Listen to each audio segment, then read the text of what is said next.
The first boss of each Souls game is very important, because most of the time these guys will teach the players a lesson about the overall combat and the other mechanics of the game. So today I'm going to be ranking the first bosses of each Souls game to see which one of them is truly the best. At number 9 we have the Phalanx. I mean, the boss isn't bad or anything, but it doesn't really teach you anything. I guess it teaches you to explore the world and use certain items to your advantage, since you can find firebombs before this fight and it's very weak to it.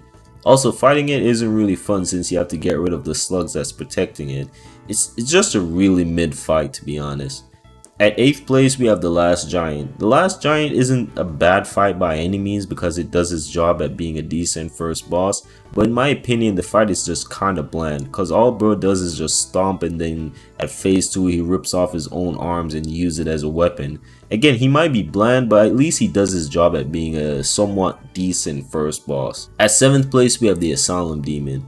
This fight is really good tutorial wise because he teaches you the basics of the game and that's it. I mean, it also has a fat ass as well, but we're not ranking that. Next we have the Pursuer at number 6. But bro, I thought you were gonna only include the first bosses. Yes, but technically both the Last Giant and the Pursuer are first bosses since either of them can be challenged first. At least from what I remember. The Pursuer is a good fight. His hitboxes are kinda shitty though, but overall his moveset is pretty cool and he's one of my favorite bosses in terms of looks. Like, FromSoft, why the fuck couldn't you let us get that fucking armor? Like, come on, bro. I feel like they sold the bag on that one. You know what? If they at least included that, like, that armor, I feel like Dark Souls 2 would have been way more loved. Like, come on, bro. Also, this fight, okay, I don't know what the fuck I'm talking about, but yeah, whatever. Also, this fight kind of teaches you a bit about timing your dodges and knowing when to attack without getting too greedy. Now, 5th place we have Ludex. Ludex is probably the best tutorial boss here since not only does he teaches you about what to expect from the rest of the game, but he also does it without being super basic such as the Asylum Demon.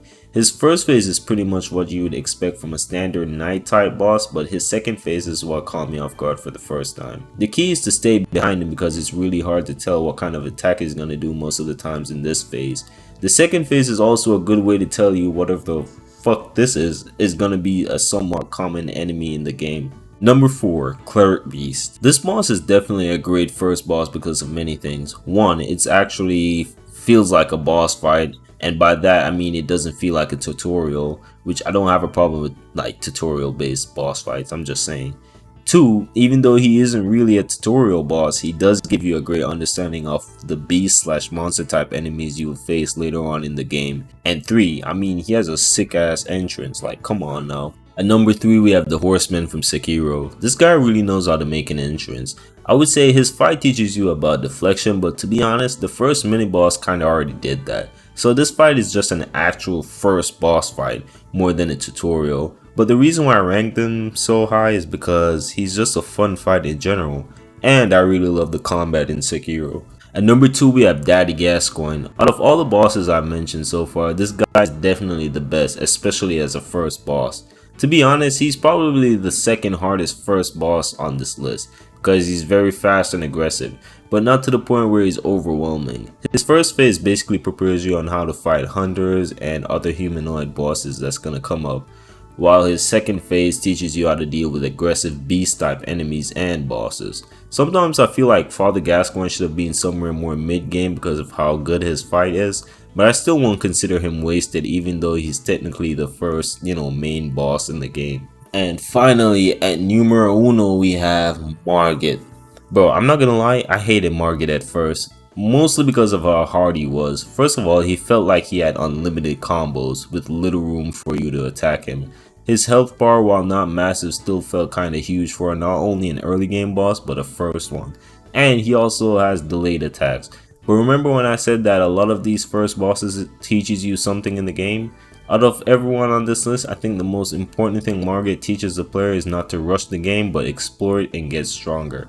And stronger I got, because now Margit is kind of a joke if you like, for me. Especially if you explore and get powerful, you realize that his health bar is not all that impressive in the first place, if you like upgraded your weapon. And the main reason why I put Margit at number 1 is that even though he's the first boss of the game, he still felt, I don't know how to put it, cinematic. He felt cinematic as hell.